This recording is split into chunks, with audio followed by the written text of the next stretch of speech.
مش عارف أنا خايف أقرب، ترجع حاطط وتقرب.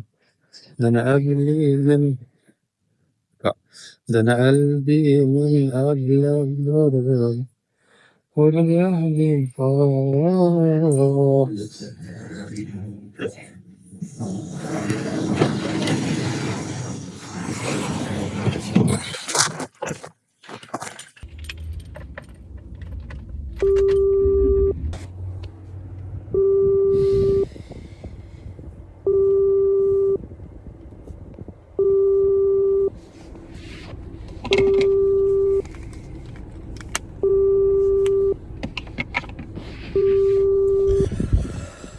الو، اهلا نوران، ازيك؟ انا تمام والله، الحمد لله كله بخير. انت عامله ايه؟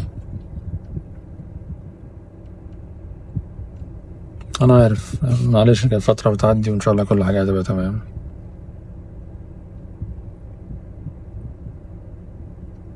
خلاص يا راني، احنا قفلنا الموضوع، كل واحد في حاله دلوقتي.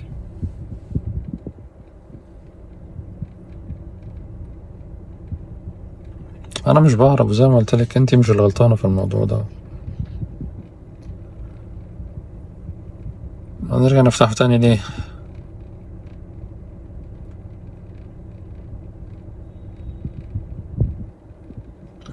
مش هينفع يا رانيا، مش هينفع. انا ما كنتش مبسوط وانا مهملك، ما كنتش مبسوط وانا شايف ان انا بعمل دوري الاساسي او مركز في الحاجه اللي انا شايف ان هي دوري الاساسي بس. الحاجات التانية اللي في البيت ليها بديل. يعني انا كنت بترجم الموضوع كده، إن كل حاجه في البيت ممكن يكون ليها بديل، الا الجزئيه دي، الا مسؤوليتي الاساسيه، الا دوري الاساسي في البيت اللي انا شايف ان هو مش بس اكل وشرب، لا هو حياه كريمه كامله. وكل ما انا كنت مركز في الموضوع ده عمال ابعد عمال ابعد عمال ابعد. ما انا عارف ان انت ما انا عارف انت عمرك ما وقفتيني وعمرك ما طلبتي غير الونس، بس ما هو حتى ده انا معرفتش اعمله.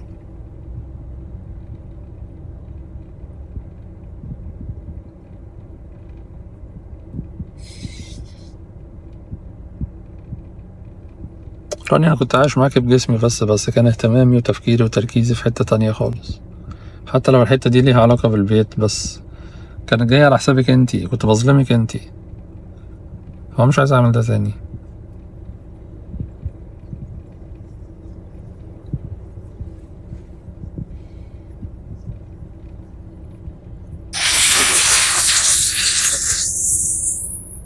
طب وليه ليه ندخل في الدايرة دي تاني؟ يعني ليه يا اما اتأخر في الشغل، يا اما ارجع من الشغل يا دوبك نتغدى واقوم اجري على الجهاز اقعد اشغل لحد 12 واحدة بالليل، ادخل انام مقتول وبعدين اصحى تاني يوم نكرر نفس الموضوع.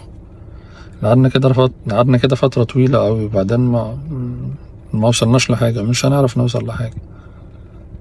ممكن، ما اعرفش انا كنت بطارد سراب ولا لا، بس كان ممكن اللي هو هاجي في فترة خلاص الاقي نفسي ان انا وصلت للامان الكافي اللي يخلينا عايشين مرتاحين، مفيش اي مشاكل. مش هبقى محتاج ان انا اعمل كل اللي انا كنت بعمله ده والتضحيات اللي انا كنت بعملها في الشغل علشان نعرف نعيش مرتاحين. بس انا ما اعرفش انا اوصل لده امتى، ما اعرفش انا اوصل له اصلا ولا لا. ممكن ما نوصلوش واقعد اجري ورا سراب، هيفضل هو ده هدفي وهو ده تفكيري في مسؤوليتي الاساسيه، وانت المظلومه في الموضوع دوت، فعلى ايه؟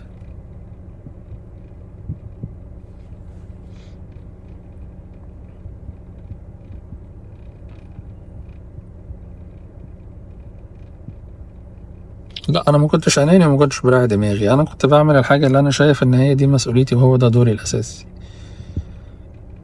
هل انا صح هل انا غلط؟ مش عارف.